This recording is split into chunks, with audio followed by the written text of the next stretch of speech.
This episode of Infiltrate Radio Podcast is brought to you by our amazing sponsors. Podbean is an easy and powerful way to start a podcast. Everything you need for a successful podcast. No difficult technology to learn. For our listeners only, go to podbean.com/infiltrate radio and get your first month of podcast hosting absolutely free. Again, that link is podbean.com/infiltrate radio. The show is also brought to you by Akioka Pet Boutique. Use the link posted on our Facebook page with the link to the show and use code InfiltrateRadio25 at checkout, and you save 25% on any purchase from Akioka Pet Boutique. All your pet supplies, toys, etc. So again, go to the link on our Facebook page, click on it, and use code InfiltrateRadio25 at checkout and save 25% on absolutely any purchase.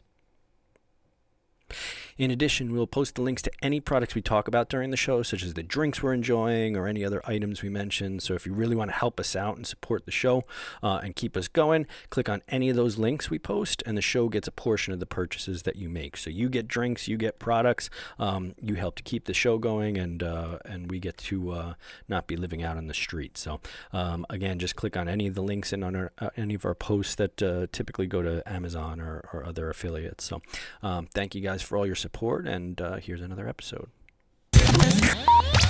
Infiltrate Radio.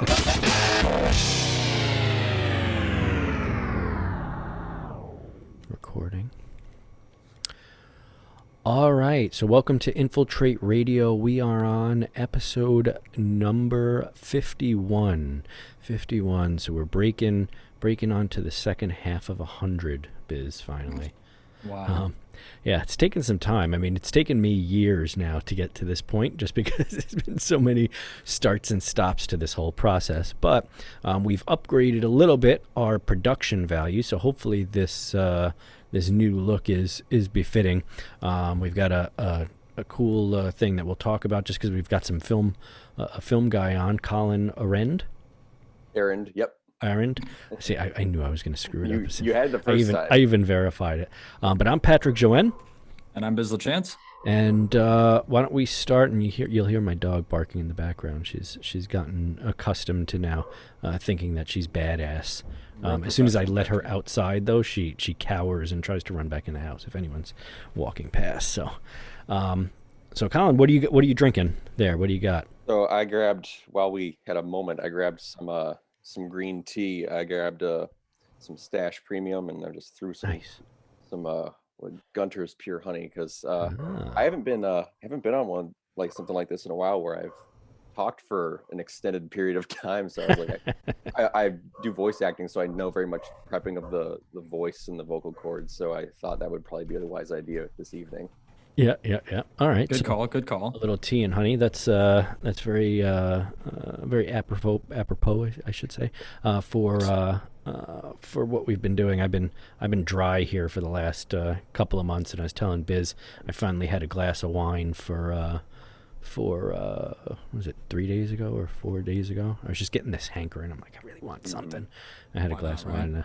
Now I'm back to dry and boring, Biz. Yeah, but hey, that's a good way to start the year, especially if you're trying to trying to start as a New Year's resolution. What wine did you go with? It was Josh, so not the most expensive red wine. Okay. Josh Malbec, I think it was, something like that.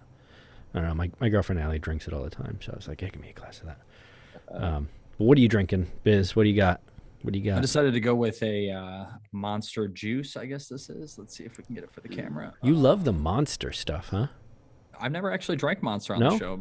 No. I've had various different Red Bulls. This is a little for show, honestly, because I do have a coffee here, so, per the usual. But yeah, no, I'm interested in this. This is a mango loco flavor, and it looks like it just looks so interesting on the shelf. Huh.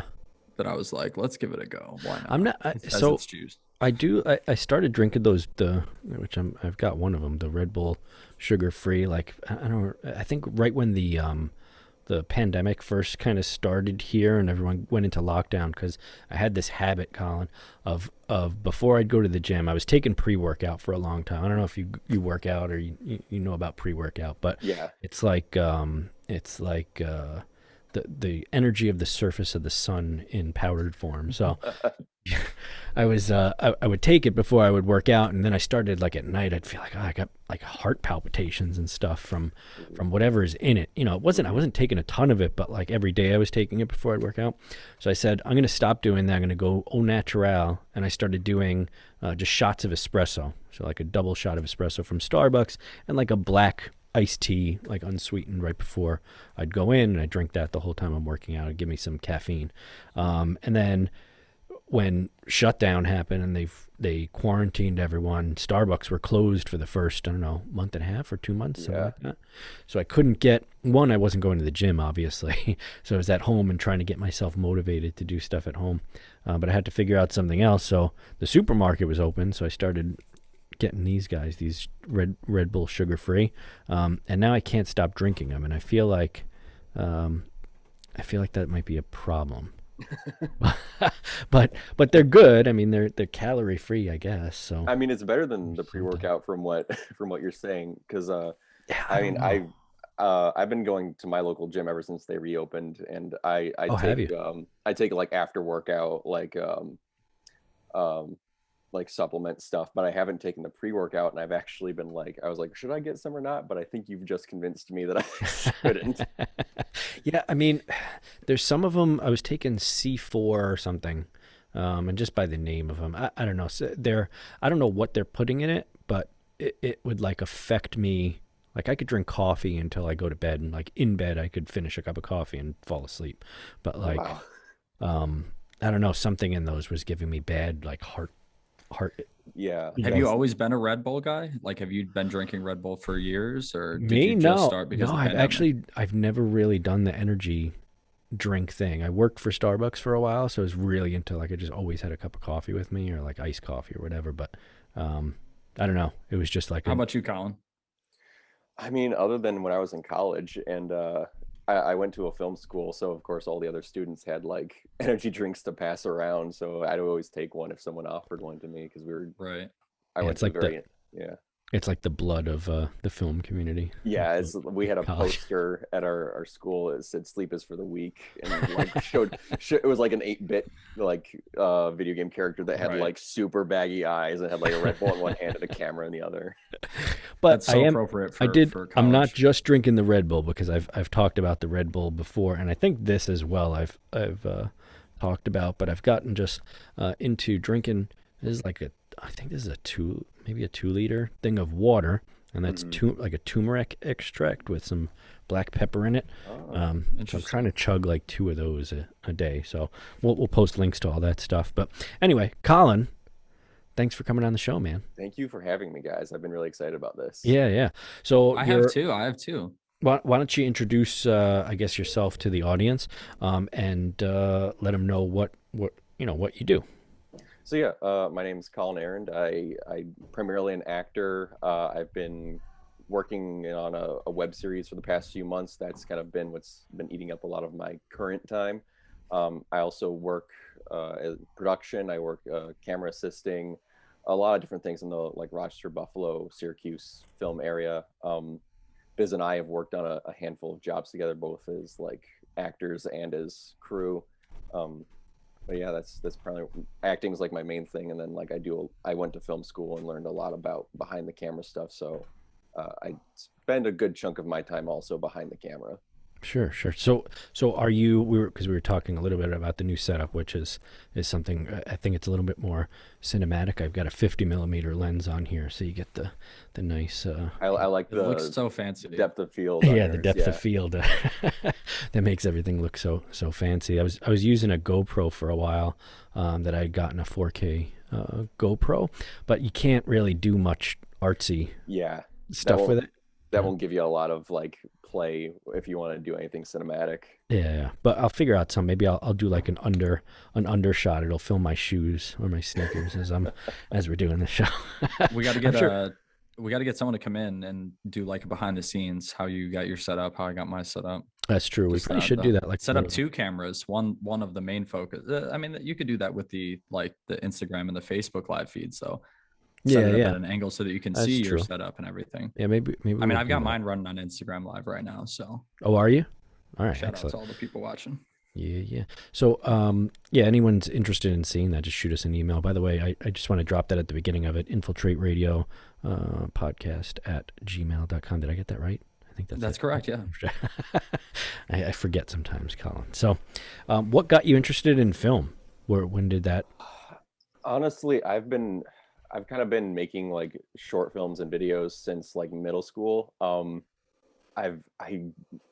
For some reason, when I was like 13 years old, I thought I was gonna like make like a feature film. Like I think that was the first thing I ever tried to make, was a feature film at age 13, which was a bad idea. It's a little ambitious. Yeah. It really was. I didn't know what I was doing. But like throughout high school, I had this communications class that my one teacher taught, and he started off where it's like you just did communications and then advanced communications, where he'd take like a fraction of the first class, and they got to continue on. But me and 2 of my best friends, we were so interested in communications, we took it the first year, our freshman year. So he added communications 2 and then like another media class so that we could keep making stuff throughout high school, not just communications and then advanced communications. So we would make, between the 3 of us, like 5 to 10 short films a year. And then we were doing our own thing. And then after high school, I went to film school. I went to Full Sail University in Winter Park, Florida. Did like an intensive 2-year program where you get your bachelor's for film in like less than 2 years. Wow. You're essentially on campus 16 hours a day, every day except Sundays. Spending a few hours in class and like lecture, but then spending majority of time, like anywhere between 8 to 12 hours in a lab where you're actually like implementing like lighting techniques, camera techniques, all kinds of crazy stuff. So in a lab, so you weren't, were you doing a lot of like, were you making a lot of films, or were you kind of just filming and then examining kind of what you could do in post and all that kind of stuff? Toward the end of Full Sail, it was like actual making short films. The beginning of it would be like, we'd have like a 4-hour class, like talking about lighting and like how to use lights and flags and stuff like that to create a cinematic scene. And then we would like take us to lab, and which is like Full Sail had bunches of sound stages and backlots, and they'd be like, okay, here's the lights, here's the gear. You got like 2 hours, light something and like take some photos and show us, and we'll tell you like what you can like change, and like, or we try to replicate shots from movies. I remember we replicated one of the shots from Pulp Fiction, and that was like a whole class in itself. When you say like, I'm sorry, go ahead. What shot was it?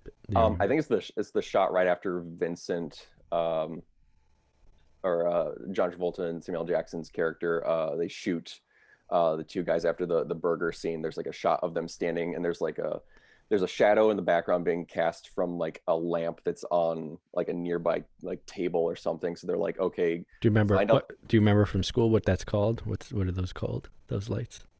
Well, we had like a practical. And, there you go. Yeah. I'm gonna pull as many. You're gonna test his film knowledge. Yeah. I'm gonna pull as many technical. But yeah, so it's awesome. stuff like that. Like they'd give us, or we'd pick out a scene from a film and like try to like replicate it as best we could. Biz, you were gonna ask something? Yeah. So does Full Sail do, like, I know that most people don't know this, but like film is kind of a hard thing to go to school for. Usually you end up falling under like a communications category, which is more like a branch of journalism and just kind of like media wireless consumption knowledge. It's kind of like a vague field. Does Full Sail not offer like a film and animation sort of department similar to like how Rochester Institute of Technology does? Yeah, Full Sail has like a ton of different degrees you can go into. I think they've added even more since I graduated back in 2014. I got my bachelor's in film, so it was like just exclusively filmmaking. Okay. There was a degree in like digital cinematography, which film and digital cinematography, they sound like they could be the same thing, but they had a completely different like curriculum for that. they had animation, recording arts, which was like music. They had like a whole section that was just for people that wanted to do like sports broadcasting and things like that. So that was like a whole degree that you could go into. And Okay. I'd have to look up the laundry list of what different degrees. No, I got you. Did you have something specific in mind, like a career path that you were trying to go towards, or it was just like, this sounds like it would be a lot of fun to do? Because that would be my thing. I'd be like, oh, I'm going to go to film school just because it sounds fun. I originally convinced a handful of my friends to go to Full Sail with me, and one by one, as the days got closer, I was the only one that ended up going. So I was like all by myself in Florida, didn't know anybody. But I initially wanted to go in for directing, which I feel like when everybody kind of gets out of high school and goes into college, you either want to be an actor, director, or a cinematographer. Right. If you're involved in the film field. I didn't really want to do acting until about halfway through Full Sail when I found my love for it. So I went in like wanting to be a director, and then Full Sail is it's taught by industry professionals. Like all of our professors worked on like huge projects. Huh. And you quickly learn that like not everybody's cut out to be a director, and not everybody's meant to direct every project. There's like a style to like each director, and like you could be given, like there'd be times we'd be given a script and they'd like say direct this script, and like some people directing that particular script would be such a breeze. For other people, it was like really difficult to try to like some people found their niche in horror. I wish that was more known.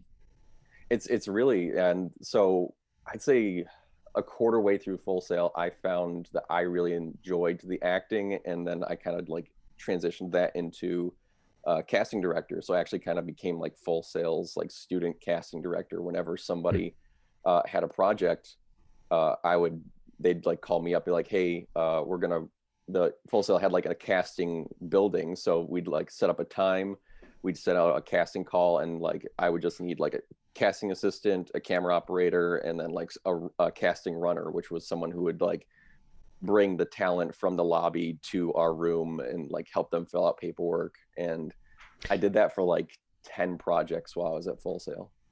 It's interesting too, like how many small, like I guess I don't want to say small jobs, but how many jobs are actually necessary in order to make something, even a short film.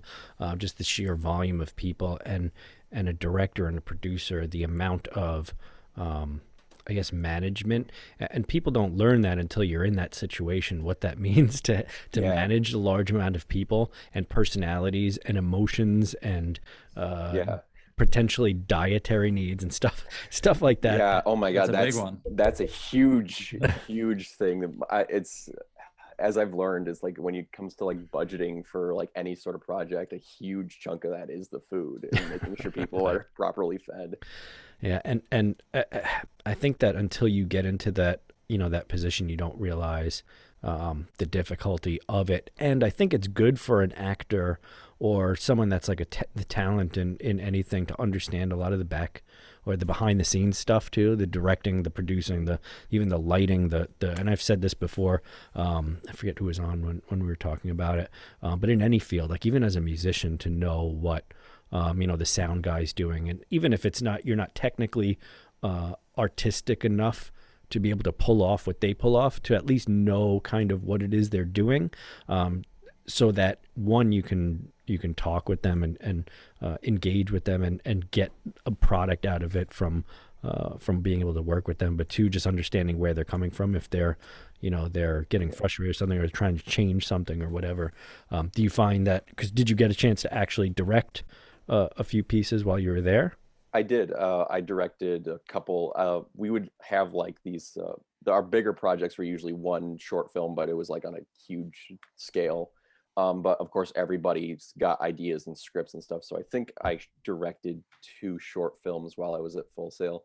Both of them are nothing too crazy, nothing too interesting, but it definitely like learning everything that kind of goes involved in creating a short film, learning from Full Sail, but then also being able to do it outside of the classroom and like just with friends and stuff like that. And you learn, really a lot of it's like the human interaction, like learning how to work with people and like understanding like, hey, we're 5 people trying to make a 20-minute short film, understanding that like this is a little it's always a little bit crazy, but were they film, or was it stuff that you had written that you were directing, or was it stuff yeah. Yeah, pretty much anything outside of class, it was usually whoever the director was also the writer. There were a couple instances in our classes where it would be our teachers would either give us a script or another student would write the script and then someone else would direct it.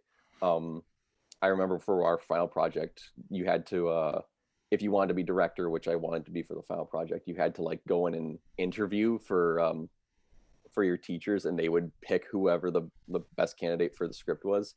Huh. So I was the only director that was interviewing that didn't write a script, and I was interviewing for someone else's script, and that definitely was eye-opening for me because I talked to the guy who wrote it, and his script didn't get picked for our final project, but like just seeing how we had different obviously he wrote it and he had his own thoughts, but then I interpreted it differently, and how we were going to go about things differently was really interesting. Yeah, and I think that brings to the final product, and I'll keep going back to music just because that's, I mean, I dabble a little bit in like some film stuff, which is why I have a 50 millimeter lens for this Canon DSLR. But like the music thing, the reason for why bands sometimes are so dynamic in terms of their sound, as opposed to, let's say, just a solo artist who just writes their own songs and then performs their own songs, and a band maybe backs them perhaps. When you write with a band, you've got all those voices of, let's say, the keyboard player and the drummer and the bass player, giving those different points of view to, let's say, even if you come to the song with an idea of this is what I want to write it about, similar to a film, right? You gain something to the end product by taking all that input from all those individuals, including the audience. You know, someone hears it and there's like, you know, oh, it's missing something, I don't know what it is. Being able to listen to that is sometimes difficult, especially if it's the idea is spawned from you, which is why I asked you if you wrote the projects, because sometimes that can be even more difficult, because individuals may have a different point of view of something you wrote, that maybe you didn't see it in that way. People can become personally attached to the vision that they have of something and not accept that maybe another idea is better to get across the vision. I definitely saw that a few times while I was at college. Like most of us, it was really interesting at Full Sail. There was a group of like a bunch of us that were like in our 20s, but we had people in our class that were in their 30s, 40s, 50s who like were interested in filmmaking and wanted to get into the field. Maybe they had been in the military and now they wanted to create films, or they had gone a different path and now they were interested in filmmaking. But yeah, like I think maturing, a lot of like directors, like as you get older, you kind of don't get as attached, or especially like you don't get as defensive about your scripts. Like if someone like I often like have someone read my scripts and like give notes and be like, does this work? And sometimes they'll point out the flaws, and that's honestly what I want them to do. And I could definitely tell a younger version of me probably would have like gotten a little bit defensive, but now it's very much like I'm looking for that. So they're not saying that to attack me. They're saying it to make my project better. And I could definitely remember a few times at Full Sail where like that same situation was happening, and the director or whoever like was involved in wrote the project or directed the project would get a little bit defensive when someone would take something in a different direction than they were initially, whether that be in the art department or editing the film in a different way than the director envisioned. They might get a little defensive in that because it's their baby, and understandably so. But at the same time, like I think, well, to your point before, I was going to say that I wish everyone knew that like directing wasn't for everyone, and acting wasn't for everyone, and producing's not for everyone. It's really different roles for different people. You know what I mean? It's a little harder to, I guess you could say, like read a script, have an idea, and then tell people how to act out that idea in a respectful, non-condescending way. Because most directors end up coming across a little bit dickish. Yeah, and I mean, like you said with music and film is the same way. Is everything like our industries are very collaborative, and I think that's really when the best stuff comes out is when you're open to seeing what your team is willing to create. Like your cinematographer might come up with shots that you weren't even thinking about when you were writing the script, and it's now taking your story to a new level. The art department might choose a set or a prop or wardrobe that like is trying to better. No one's Yeah. on a And it film might even trying to make it worse. And it might even Right, inspire a direction that maybe it wouldn't have gone. Like even the costumes might, might give a darker feel maybe to a character that maybe wouldn't have been as dark had they not, had they not made that decision or what have you.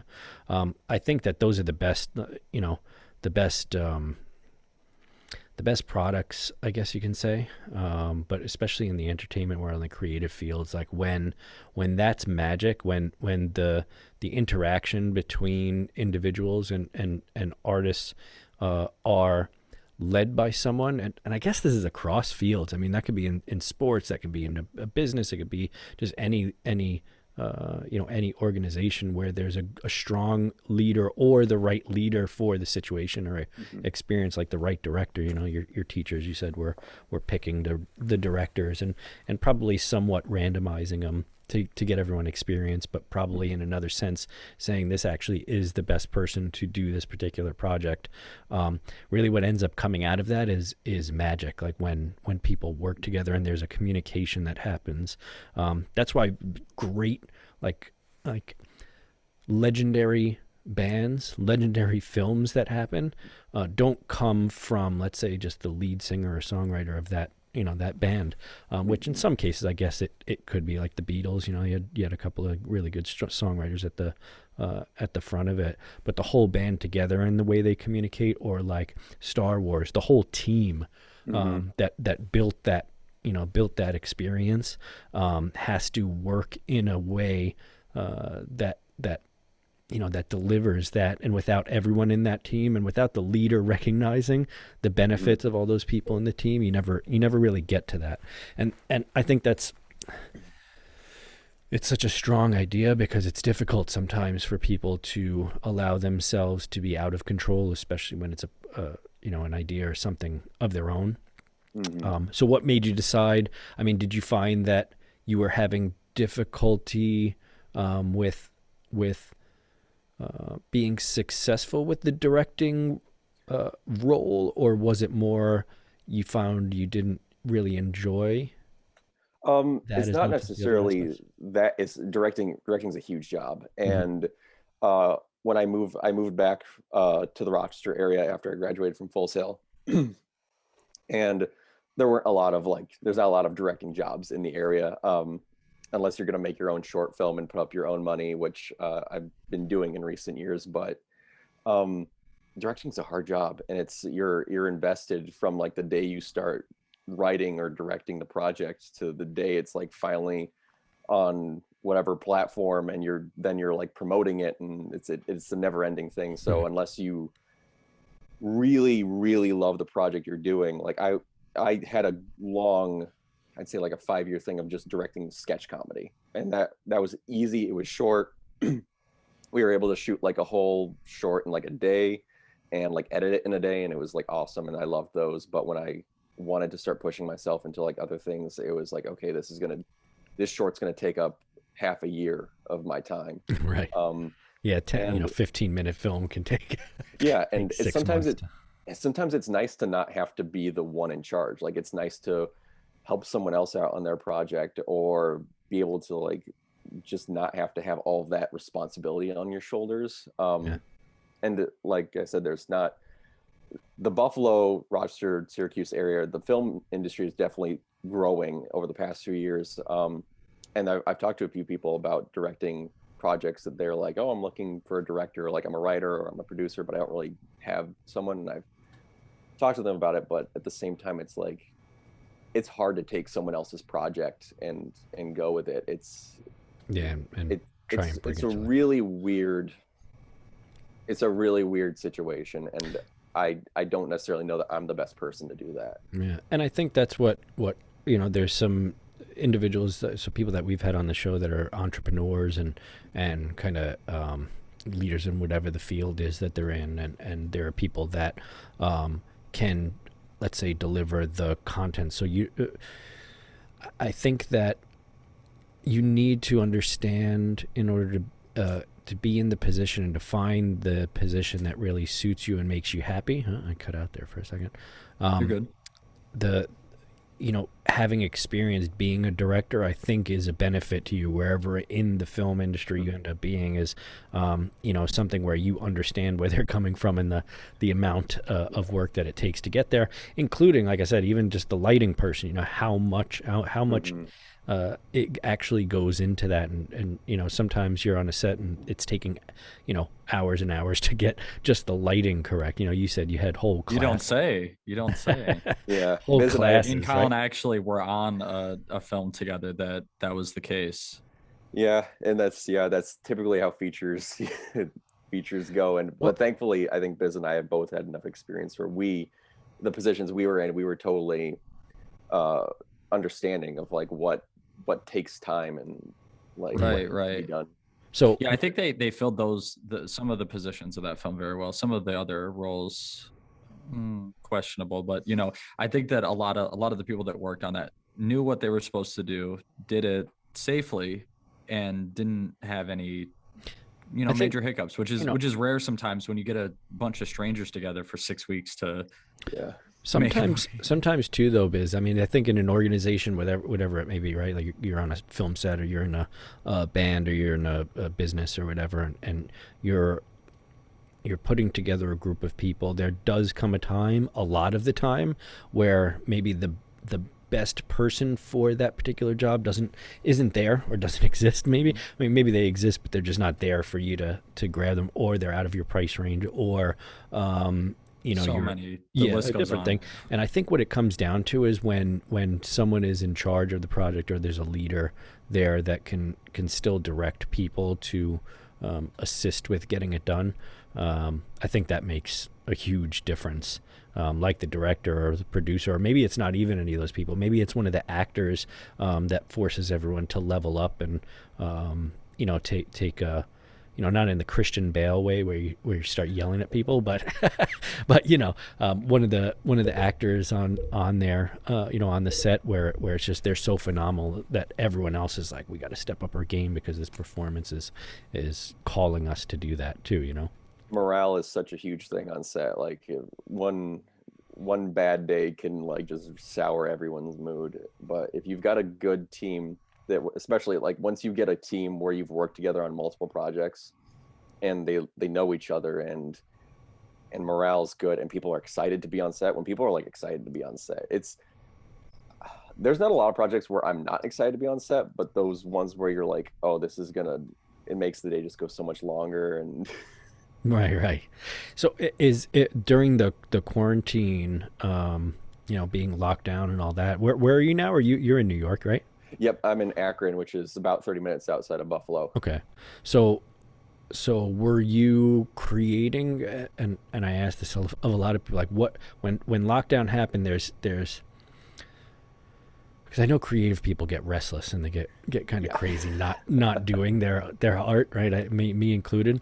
Were you creating during that period? Did you feel like maybe I can actually reassess where I'm at? Like, what was your? Very much. So at the very beginning of quarantine, I had like a lot of work lined up, and then it like all disappeared in like mid-March. I was in the midst of editing a short film and submitting it to festivals. So the first few weeks I had something to do and get that film out to short films. And then I think I shot like 2 sketch comedy shorts, just like kind of like, it was like me and one other person. So we were like super safe. I think at this point it was like June. So we like knew like how to like socially distance, how to shoot this where we didn't have to be near each other. And then around July, I'd say I've been wanting to make this web series for a very long time. It was very dear to my heart. And I was like, let me see what I can do to like possibly shoot the pilot and see what I can do with that. And I think at this point I had been there, like some work had started like coming back inwards. I would get a commercial job or a short film job like every couple of weeks. So I was taking what I was learning on like how to do proper COVID precautions on a set and all that. And I started contacting the people that I like working with, and I was like, hey, I really want to shoot this pilot. I'm gonna put out like a casting call. It's gonna be a minimal crew, minimum cast. Do you guys feel comfortable with this? And if so, are you interested? And like one by one, they were like, we're on board. What's the pilot? This is something you're trying to shop. Yes. So the pilot's called Paladin The Brotherhood. It's a medieval fantasy, very much similar to like Lord of the Rings, Game of Thrones, things like that. Again, ambitious. Colin, I think you're very. I don't know how to like suppress crazy ideas. Everything I do seems to be a little bit out of the box. Or like I always try to do things that are very like just without what like outside my reach, but then I find people that help me get to that point. I was just telling Biz that's how I end up with equipment. I tell him I put it on a credit card and then I figure out how to pay for it after the fact, right? You go out and you get what you want, and then there's some quote, wasn't there? Who was it? There's a quote for everything. Agree to do something or whatever, agree to the opportunity, and then figure out, the guy from Virgin, I forget his name, Bronson, right? Is it Bronson? Agree to, or like start doing it and then figure out how to right, say yes to an opportunity and then figure out how to accomplish it after the fact. Well, that's a good. Did you end up finishing the pilot? Yes. So we shot it we actually shot it in the middle of shooting the feature Biz and I worked on. So like on the weekends when that feature wasn't shooting, my crew was shooting the pilot. Oh, it was cold during that time. It really was. Thankfully, a lot of our stuff was during the day. We got the few choice days where it was actually decently warm. What parts of New York were you shooting in for that? Very close to the Letchworth State Park area. I grew up in that area, and we had access to a very nice wooded, like plot of land that I talked to the owners. Like, I was like, I don't know if they're gonna, because I had like been on that land when I was a kid, but it was because like one of the neighbor kids like lived right there. So I like went up to the door. I was like, hey, we're looking at shooting a short film and we love your location. What would be possible for us to do this? And there's an old gentleman at the door and he's like, yes, you can do whatever you want. Just don't drive a vehicle down there. And I was like, I wasn't, so wasn't planning on doing that. So they gave us like free rein of the place. We like filled out like a location form for them just so like insurance wise, like if we got hurt, they wouldn't get in trouble. All that kind did you make a conscious attempt to like have most of the stuff or as much as you could done outside just because of the COVID thing, or was it? That was a big thing, and also like in the very first drafts of the script, some of the scenes take place in different locations than they do in the actual pilot, and some of those locations would have been way more expensive to shoot in the location than it would have been to just shoot it outside with 2 actors instead of inside building a set and putting those 2 actors in the set. Have you guys ever seen Blacklist? That show Blacklist? It's usually challenging in general. I'm sorry not to switch gears on you, Patrick, but you know what I mean? Like it's a lot harder to actually make a set that doesn't reverberate sound, that you can get dirty, that continuity is not going to be an issue. It's actually a lot easier to work outside or on location in a lot of things because of the fact that it's like, it's just not ideal. You know what I mean? If you're a builder or you have access to these resources, it's one thing, but I've noticed that the only pop-up sets that I've ever seen built have been on feature films where money's not an issue, but they're not tight on their budget either. You know what I mean? Have you guys seen Blacklist, that show, by any chance? I have not. All right, it sounds familiar. Who are the leads in it? Oh man, that's a good question. I'm not good with names, Biz. IMDb. Just take a look real quick. But like what I was watching that show, it's like maybe 6 seasons or whatever. You know, you're binging a lot now during all this lockdown. There's not a lot to do, so started watching that, and right around the time that it's a lot, not a live show, but it's actual human beings. It's not. Oh, the one from 2013 with the guy from Pretty in Pink. Yep. And so the episode right when COVID kind of came to the States and all filming and stuff had to stop, they ended up doing this weird, I think it was the season finale of a particular season where they animated parts of the show So they had some that I guess they had already filmed certain parts of the episode. But when you film anything, you're not filming in order. So it wasn't like half the show was, in animated, half the show was not. What show is this? Blacklist. They did some of the scenes were animated in this weird way, like how you would storyboard a scene. Is that only for part of the season? It was just the season finale of, I forget what season it was, maybe season 6 or something. Don't quote me on that, but it's so really random. Weird because they don't give you really much of any warning. You're just watching it, and then all of a sudden one of the scenes is just animated. And what's so funny about that is, like, I think back to that time where people are just starting to figure out, like, I feel like we've gotten accustomed to everything that's going on now and figured out ways around doing what's gotten in the way. But I remember those first that first month where everyone's just like, it's such a strange environment to try and create in, to try and do anything really. And I don't know what made me think of that. I think it was just the fact that you were trying to still create during that time frame, Yeah. They probably had a lot of money into that season finale episodes. They're like, we got to finish it because who knows when, we're going to be able to do it. But I'm sure that was the case.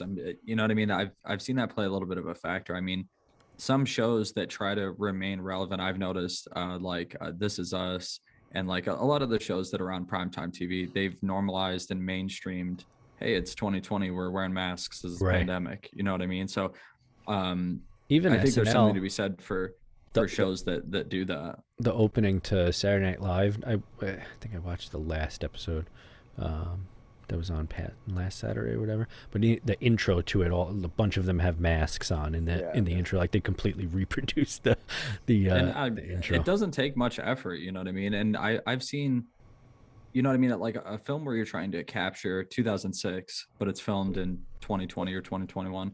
I get that you don't want the actors to wear masks on camera, but I mean, I don't really see much of a problem. I guess, like, in some capacities, it could be frustrating as an actor because you're like, oh, I want to be known and seen, this, that, and the other. But with social media and the way everything is, you know what I mean? Cover the bottom half of your face while you're acting, even, you know what I mean?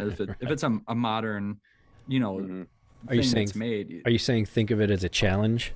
Well, like, how many actors are like have always played a robber or always played a cop, or so you're wearing glasses as a cop and a hat, you're wearing a mask as a robber. You know what I mean? It's not that crazy, but I've seen actors like act diva and childish about wearing a mask in between takes and stuff like that. It's like, dude, you're lucky you don't have to wear it through it, and everyone just has to use their imagination while they're watching this movie that you're not wearing that mask. What's interesting now too, if you take a look at some of the newer stuff, like stuff that's been produced or has been produced in 2020, even that show, because the following season, because they did the season finale, which was that weird animated thing, and then by the time they started filming the next season, they were back to filming stuff actually live, and the way that they were filming it was purposefully distancing people and then cheating the shot so it looked as though they were looked a little closer. They were closer to each other. But I kept calling it out. Like, I'm sitting there on the couch watching it, and my girlfriend's getting mad at me because I'm like, oh, look, they're trying to make it seem like he's actually closer to her. They're right next to each other. Yeah. I've seen that happen, and I was explaining that to someone recently. Is that, sometimes when you're watching a film, it just looks so intimate. You don't realize that an actor actually has an act, because if you're not face to face with someone, you have to be slightly askewed and not look them in their eyes. You do have to actually, dig for those emotions, because you're not, you know what I mean? It's not real anymore. And sometimes superimposed. Shots that look like they're far away, you're like nose to nose with someone, depending on how the shots being the lens and the angle. So you completed the pilot, you said, and okay, so why don't we do this? Where can people find out a little bit about? Is it viewable? Have you finished editing and post-production? So it's currently in the film festival circuit. We've won an award. I don't know what award we've won. I just received an email saying that you've won an award from one of the festivals. We've been accepted to 2 more. Oh, congratulations! Thank you very much. Yeah, that's amazing. Congratulations. Whatever you want. I was hoping to get an email today that would tell me, but I know things have been backed up with the festivals ever since COVID. Yeah. But So yeah, our web series is called Paladin The Brotherhood. We have a Facebook page, just Paladin The Brotherhood. You can find us. We're like the first thing. We have an Instagram page as well. I try to post there every day or every other day, just behind the scenes content, exclusive sneak peeks of things. We have our trailer coming out on February 26th on YouTube and nice. Vimeo. Nice. And we'll be that'll reveal the public availability date where we'll actually have the pilot. It'll be available online. Oh, nice. I'm in the midst of currently finishing writing season 1 and figuring out a budget for the whole season and doing distribution and all that. That is completely new to me, so I'm talking to people who have had more experience in that and just finding out what the best path to that would be. Yeah, I have heard that with independent stuff, that Amazon is relatively straightforward and more accepting. They're a little easier, I hear, to kind of break through. I kind of knew Amazon would be something we could do because I have a guilty pleasure of watching really bad movies, and most of them I find are on Amazon. So I'm like, okay, if they accept this, they'll accept what we're creating. I want almost anything on Amazon Video, but I don't hate that. Yeah, and so just figuring out like how do we want to distribute it, what like finding places also that won't have like exclusive rights to it, so that we can put it on Amazon and a few other places, and then trying to get either investors or like figuring out how we could do it ourselves, because we shot the pilot for just a few $1,000s, but now we're making 9 more episodes and we're trying to do a few thousand times 9 now. Yes, exactly. So that right now is the big, like, how are we going to do this? Like we could do it, but I'm very much like, on the pilot we paid the cast and I paid some of the crew members that like were way far out of the way and needed to come, but most everybody said, hey, I want to do this and I'm willing to do it for free. And I thanked them as much as I could, and I told them essentially, like, you guys have an IOU. Yeah, and obviously credits in the. Yeah.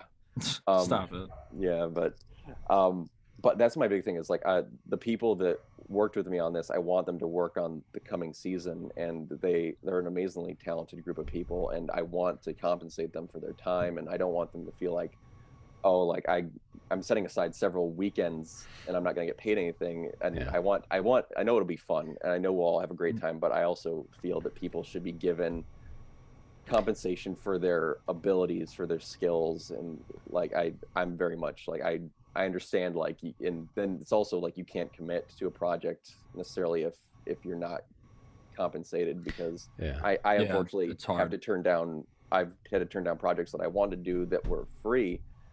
But like I have to pay my bills as well. I work in the entertainment industry, and I have to take the jobs that will pay so that I can pay my bills and continue to survive. Yeah, and I think that nowadays too, just the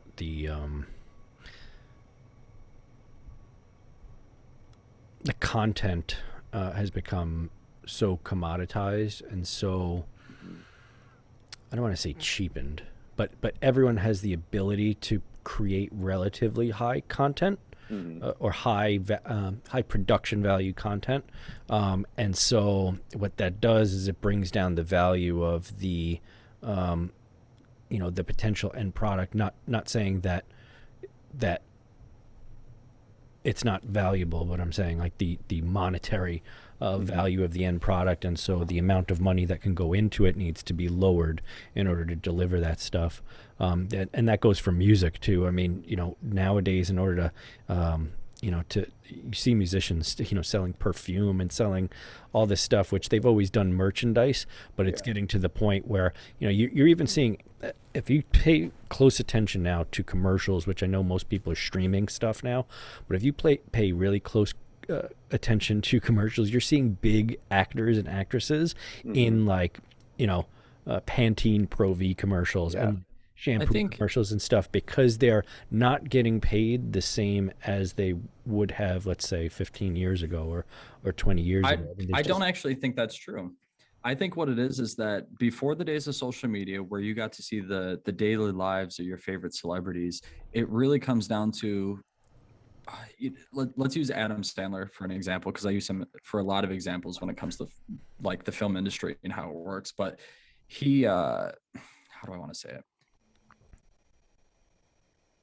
Forget him. I'm trying to think the best way to say what I want to say. Yeah.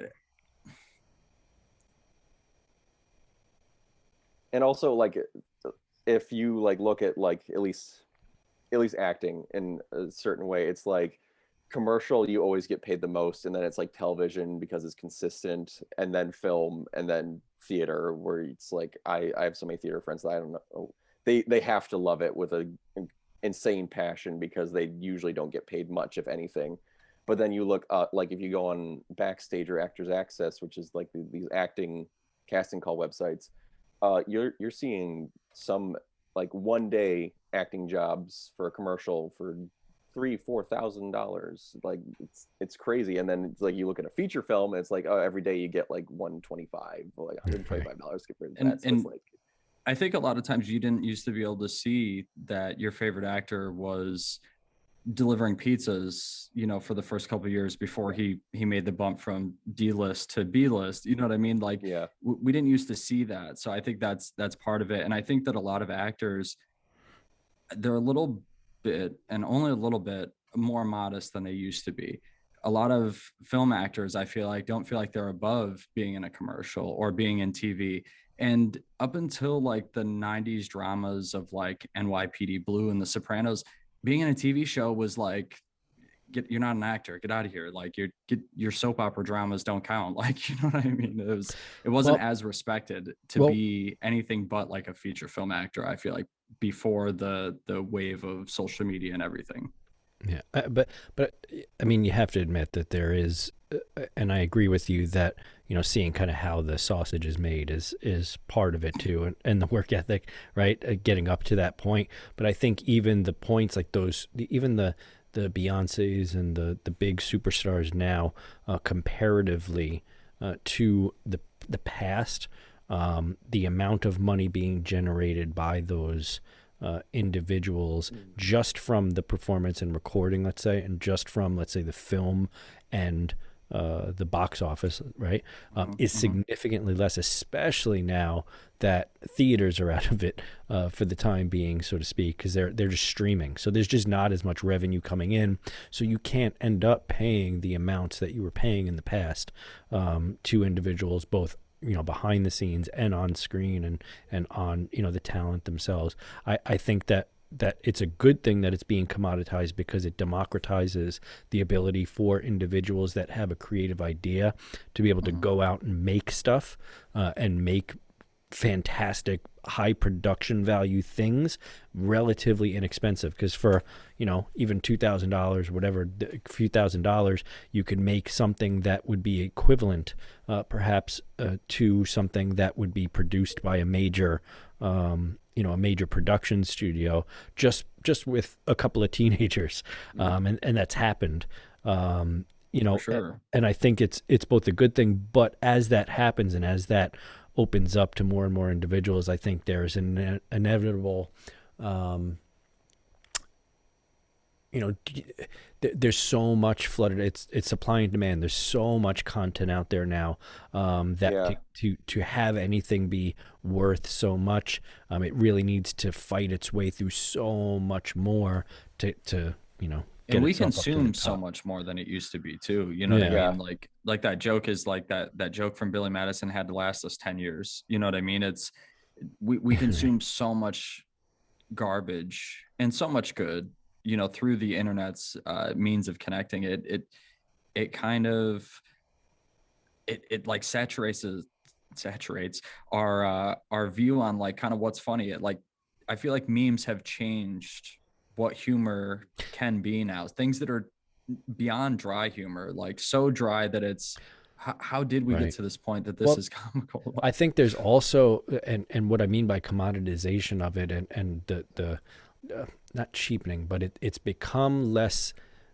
evident that there is monetary value to things, is something like TikTok, right? You have someone that's able to get the eyeballs of millions and millions of people and some of them are getting paid actual money, but for the most part, of the vast majority of TikTokers that end up, let's say, making a particular TikTok that gets millions of views may only get the likes and the satisfaction of it just being popular and nothing else.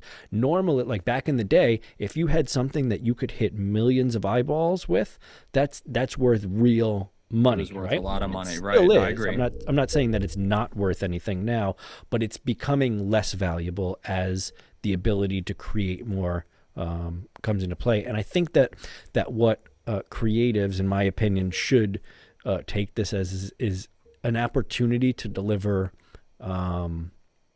depth of those things, right? Create things in this time where there is a lot of bubblegum and I don't know, Red Bulls, right?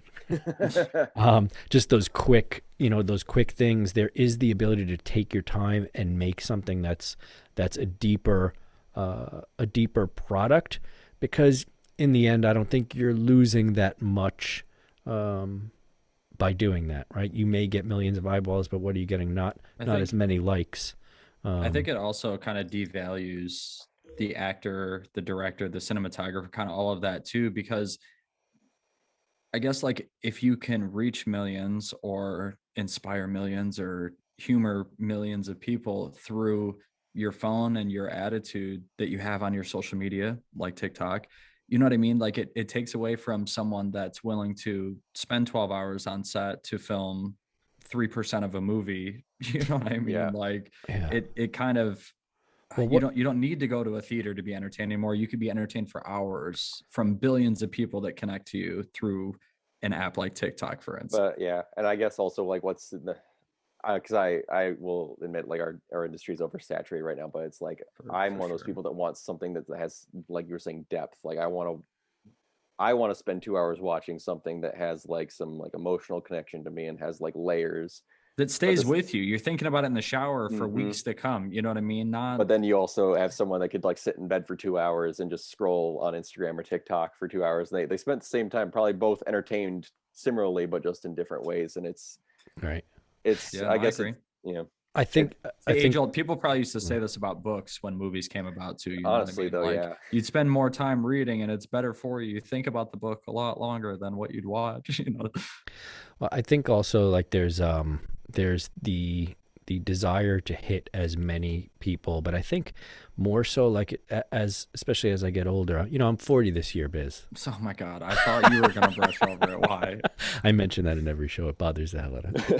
So no, but as I get older, like my desire for, let's say, like like to become a famous musician and have millions of people listen to it. What I found is like the more people that you get, you spread the net really wide to, and of course within that you catch a lot of big fish in there, and by that I mean like people that actually pay attention to what's inside of your art or whatever you're making, and then you also catch a bunch of people that are kind of not really paying attention, but they're going along with the fact that it's popular and that's the only reason they're doing it. And I find less desire as I get older and more value in the people that will consume it if I'm just making it for those people that are truly into it. I don't know. I find that that's more satisfying to me, if that makes sense. And I feel like what has happened in the past with, and I just keep coming back to music because I'm a musician, but like in the 80s, there were the hair metal bands and the Cyndi Laupers and that kind of thing. And what ended up at the end of the decade happening was people who were so sick of the bubblegum stuff and so sick of the like candy hairband thing, that bands like Nirvana and Soundgarden, I say grunge and punk rock, crazy like diversity of music ended up happening in the 90s, that blew that out of the water because everyone was so sick of it. And I think we've been, from the year 2000 until now, it's been more time in between when something major like that, a cultural shift in art has happened, to now. And now we have technologies in place that can make that explode, things like YouTube and podcasts, etc. So I'm excited actually for what's coming out. And the reason I'm excited is because there's people like you, Collin, that would make art not to get the millions of eyeballs, because in order to do that right now, it needs to be the bubblegum cheap stuff. Yeah. You have people that are willing to invest in an art and a product for free and put in hours of their lives to do that. And I think the outcome of that is going to be like a renaissance of I'm gone again, of entertainment and film and music and the like, and I'm excited for it. Hopefully I get to actually see it, and it's not before I die Viz and end up in an alley somewhere. I will make sure you guys see it when it comes out. Come on, you got at least like 5 more years. But yeah, so I'm excited for what, I think you're right. I've thought about it a little bit too, and I think we may be on the verge of something like that happening. You know what I mean? A lot of crap getting made that all of a sudden it explodes into this like, couple of years worth of great filmmaking. I mean, not for anything, but I would say that the early 90s were kind of a similar situation. You know what I mean? A lot of those like cult classics that and I say a lot, but a lot of people like 16 Candles, Pretty in Pink, a lot of those sorts of things. But in like, I want to say like 94, Shawshank Redemption and Pulp Fiction both came out. You know what I mean? And those, and Forrest Gump, and all 3 of those movies are kind of legendary when it comes to what our generation and I'd say our generation really thinks about when they think of like, oh, what's your favorite movie? You know what I mean? A lot of times they're not far from those 3 titles that someone's going to name.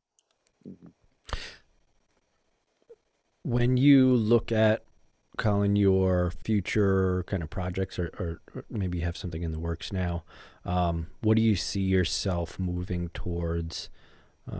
I hate that new normal bullshit term, but like as we move forward, like what do you see yourself doing? Do you see yourself continuing to kind of produce your own projects? Do you see yourself kind of being engaged with other projects more? What's future Collin got in store for us? So definitely this web series I'm working on is like my current, like I've kind of got tunnel vision on it right now, especially because there's not a heck of a lot else going on. I would very much like to see at least a season 1 out of that. We've got an outline for 4 seasons, and I would love for us to be able to do all 4 seasons. No more, no less, hopefully.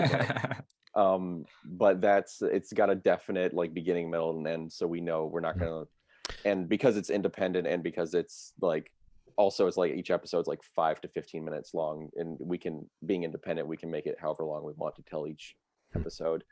And then that way we're not like, oh, we have to stretch another season out so that we can get funding. It's like I don't want to do that. That's not something I'm interested in doing. I don't want to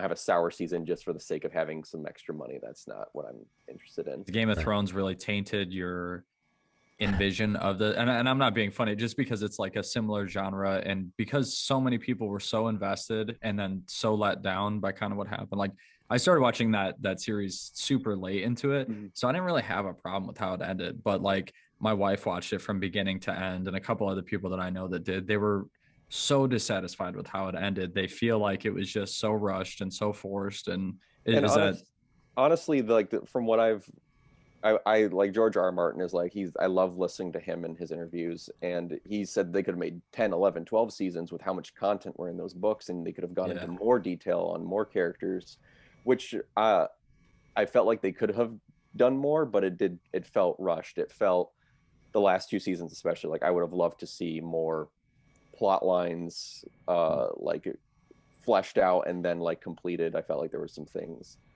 there, but I understand like we know what happens behind the scenes, and I'm sure there was 99% of the people in that production probably had no control over what was really happening. So can I ask you a question, Collin, about the and again, just what's the title of it again? Paladin The Brotherhood. Paladin The Brotherhood. I'll make sure to send that to you guys after. Yeah, we'll definitely post a link. So you're saying it's anywhere from 5 to 15 kind of minutes per episode is your thought on it. I think that's an interesting idea. So kind of like the binging on Netflix, where you have half an hour or full hour shows. The shorter episodic things with a storyline, like the storyline you said, there is a beginning, middle, and end. There's kind of a story arc from the first episode all the way to the last. So it's an interesting way to do it, because I think that actually makes sense now too, where you can watch in between. Let's say on the here in Rochester there's not a lot of public transportation, but you're on the bus or you're on the subway or the train, or you're you're taking an Uber somewhere or whatever. You can watch a 5-minute or 10-minute episode on your way to wherever you're going, and do that every time you're commuting anywhere. I think that's an interesting way to do it, and for your sake, saves a lot of I think money making it a little bit shorter too, as long as you can deliver the story effectively in that. I mean, do you find that a challenge to like get kind of the story? I think it's better.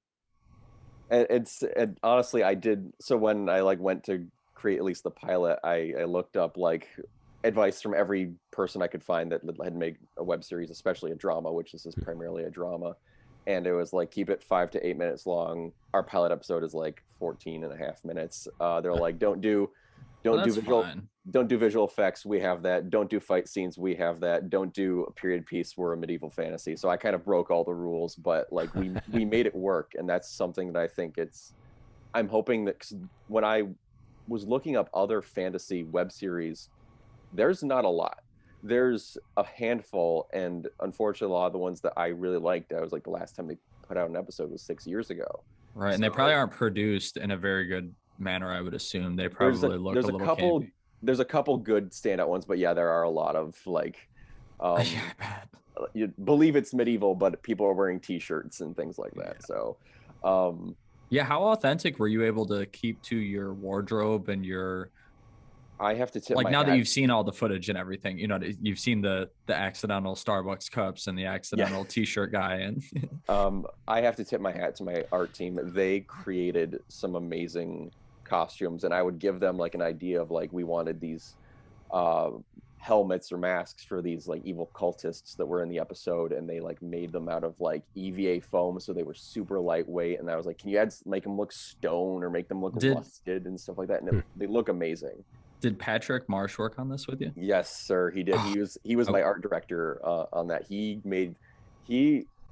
I think he's gonna be one of the top art people in Rochester. People are gonna. I want to get him on the show big time. He's got a lot of inspiring props and random stuff that are just how did you come up with the idea to do this and then actually execute it? When he came with the TV on his head the one time, I couldn't believe it. Yeah, when he doesn't have anything to make, I've told other people hey, if you're making a sci-fi or a fantasy, go to Patrick. He'll create some cool stuff for you. But even when he's got nothing going on, he's looking up he's got a 3D printer. He's looking up 3D print files, and he's oh, what do I want to make today? And he's trying out new stuff. And so if you end up speaking to him, tell him to definitely reach out. We'll have him on the show. I'm wondering, does he have a whole collection in his basement of crazy? Oh, he's got I can only imagine. Make him give a tour. Patrick was my art director, and then I had Nick Bertino, Janet Lee, Joey Pelliconi. They all did an amazing job. They all kind of found a section they wanted to work on, and whether it be the props, whether it be the set dressing or the costumes, they knocked it out of the park. And when I showed it we had a watch party for the cast and crew a couple weeks ago, and people were it looked better than what people were even expecting. So excellent. That's always amazing when that happens, when it can exceed expectations.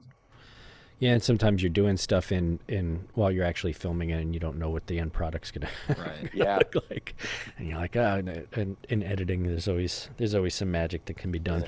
And of course, I'm worrying about there was some prop or costume that I'm I think I was wearing combat boots or something, and I'm they weren't period accurate. And then we go back and watch the footage. You see my feet like in one shot, and I'm running, so you can't even tell that they're combat boots. And like my sound composer, who of course like went through the whole project multiple times frame by frame, he's like, I didn't even notice, so don't worry about it. Yeah, you'd be surprised what you can get away with. Like sometimes too, I make a song and I record it, and I get obsessed because you're watching it or you're listening to it over and over and over again, and all you see is that, that mistake. Sometimes like if I record an album, it takes me like a year before I can actually listen to it like it's music.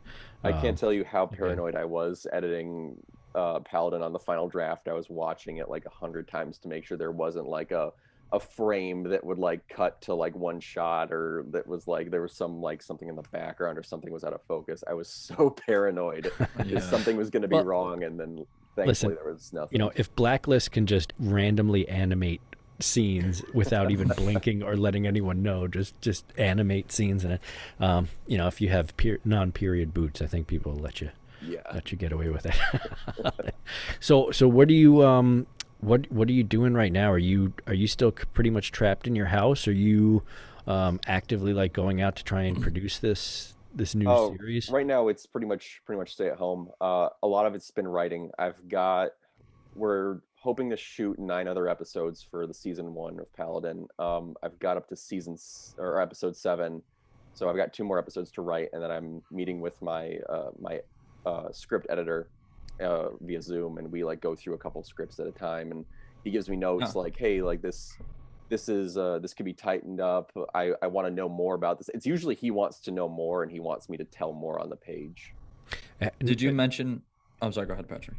No, I was just going to ask about the Zoom thing, just because it's such a different way to like work when you're used to doing stuff in person and kind of feeding off each other's energy, like to get used to the. It's been really useful. Also for time, because I drive around a lot, being kind of in between Buffalo and Rochester, so being able to like during the production of Paladin, when we were getting like up to start shooting, being able to like ask my actors like, hey, do you want to go over the script and like just like talk for like half an hour about your character and stuff like that, and they were like, yeah, I'll be available in a couple hours, and like didn't have to drive all the way out there and spend gas money, so like that was really useful. And then just being able to have like the entire art team like right there, because I know everybody's schedules are completely different, so like not having to worry about like missing dinners. Yeah, I think that's the biggest benefit of this all, is the ability, like, because everyone kind of had to figure out if it used to be rude. Yeah, if you wanted to continue making art during this whole period, you needed to figure out the remote thing. I mean, me and my band we recorded this whole new album pretty much was recorded remotely. None of us were in the same room when we I think 2 of the songs we did have me and the piano player in the same room, but every other song, it's 10 songs we recorded, 2 of which we're writing remotely now too, where we're not even in the same room like working on the parts. I'm sending up my part to the piano player, let's say, and he writes his part, and we're coming up with it like that. I think it's a good thing almost, because it saves, it makes us efficient, because like you said, traveling and all that stuff and schedules end up getting in the way a lot of times of being able to get something out pretty quickly.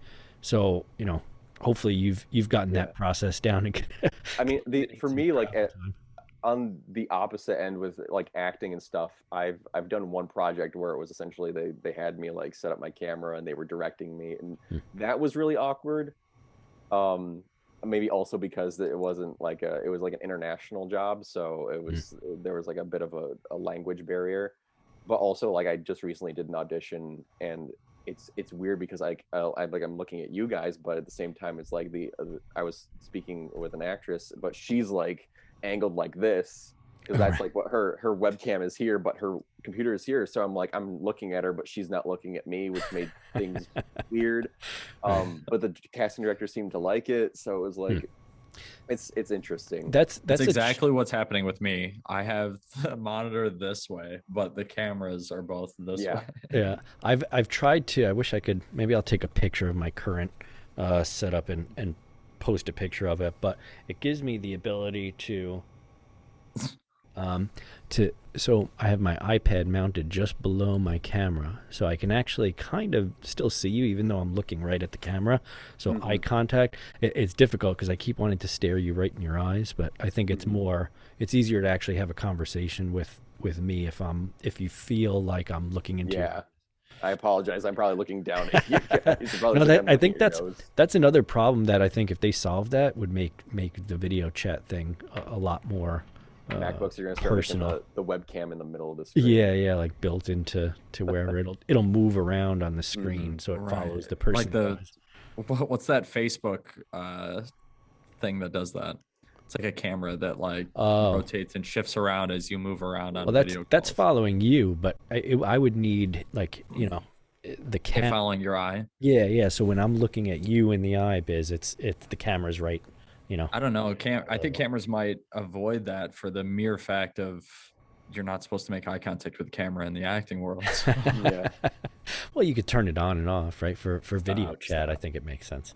Unnecessary. Anyway, so I'm excited to see. When you release it publicly, let me know. Definitely. Can I ask Collin, what are you writing on a Mac? I am writing on a Mac.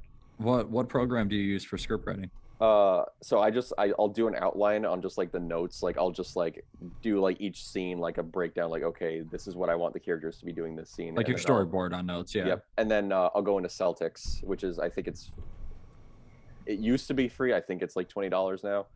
It's on the App Store, and that's what I primarily use because it's like the standard script writing format, and it's super. And I think you can change it.